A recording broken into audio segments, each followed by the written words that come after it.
মুহতারাম হাজিরিন, এই জন্য বিশ্ব নন্দিত মুফাসসির ইমাম ইবনে কাসির রাহমাতুল্লাহ আলাইহি তিনি তার তাফসীরে ইবনে কাসিরের মধ্যে লিখেছেন, নামাজ, রোজা, হজ, যাকাত, সামতি ইবাদত, আল্লাহ ভীতির সৎকর্ম, এর নাম হলো কৃতজ্ঞতা। আমরা সকলে বলি সুবহানাল্লাহ।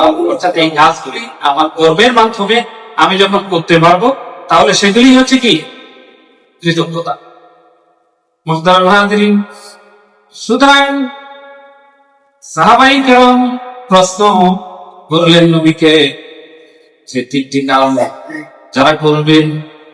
আল্লাহর হাবিবকে প্রশ্ন করলেন, আমরা আল্লাহ কৃতজ্ঞতা কিভাবে করবো? আল্লাহর হাবিব বললেন, তিনটি কাজ সেই ব্যক্তি করবে, সেই ব্যক্তি দাউদ আলাইহিস সালাতু ওয়াস সালাম শুকরিয়া আদায় করবেন। সেই তিনটি কাজ কি?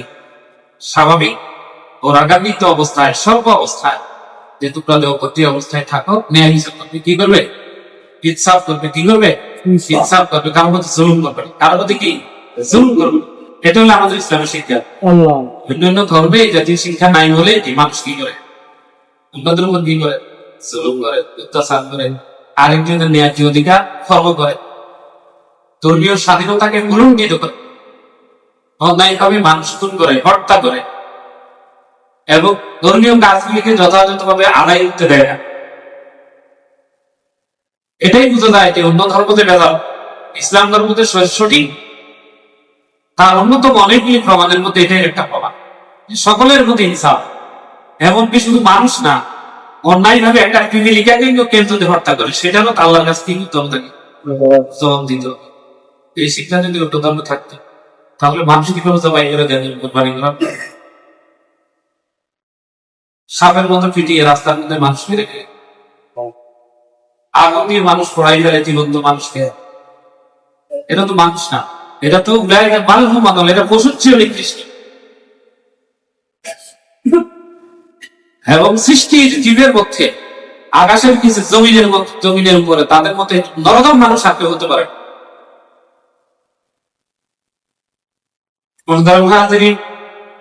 এরপর 2 নম্বর আমার নবী বলেছেন, ধনাঢ্য অবস্থায় এবং দরিদ্র অবস্থায়, সর্ব অবস্থায় অপচয় করা যাবে না। কি করা যাবে? অপচয় করা যাবে না, কৃতজ্ঞতা। এবং গোপনে প্রকাশ্যে সর্ব অবস্থায় আল্লাহকে ভয় করবে, তিনটি কাজ করবে। আল্লাহর হাবিব বলেছেন, আমার ওই উম্মত সেই দাউদ আলাইহিস সালাতু ওয়াস সালাম উম্মতদেরকে আল্লাহ পাক রব্বুল আলামিন শুকরিয়া আদায় করার নির্দেশ দিয়েছেন, তারা শুকরিয়া আদায় করেছে।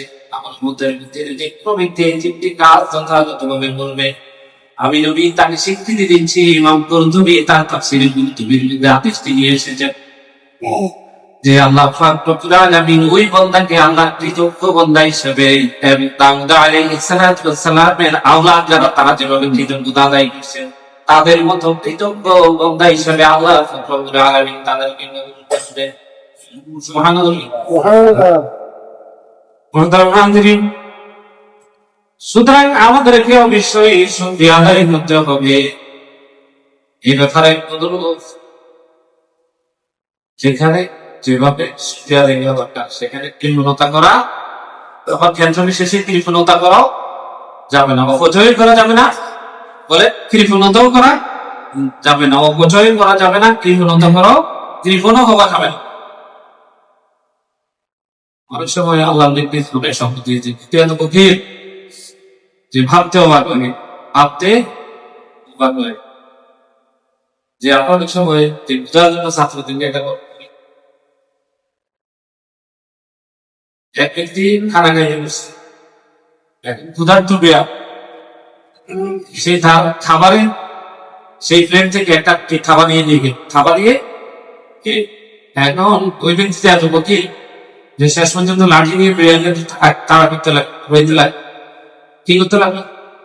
পিছনে তাড়াইতে লাগে, দৌড়াইতে বিড়াল নাগাল পাচ্ছে না, বিড়াল আচ্ছা বিড়ালের দৌড়ের সাথে মানুষ পাবে।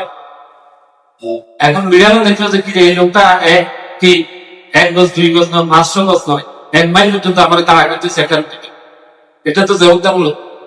সুতরাং তার থেকে নিজেকে কি করতে হবে? বাঁচাতে হবে। চিন্তা করলে এখন কি করা যায়? দেখতেছি একটা বাড়ি আছে, গেট লোক, ওই বাড়ির বাউন্ডারির ভিতরে চলে গেছে। যেখানে ঢুকা যায় না, দরজা বন্ধ, কেউ নাই মানুষ। এখন ওই বউকে শেষ পর্যন্ত কি বলতেছে, বলে যে হাই আমার খাবার এত দামের দুইটা সে নিয়ে গেল, আমি এত তাড়া করে টাকা খাইলাম না, যা কি সামিল আল্লাহ রাস্তায় রাখতে দিচ্ছে। কার রাস্তায় রাখছি? আল্লাহ আমাদেরকে এই জাতীয় লোকের থেকে কি করো, হেফাজত করুক। বলেন আমিন, বলেন না, বলেন আমিন।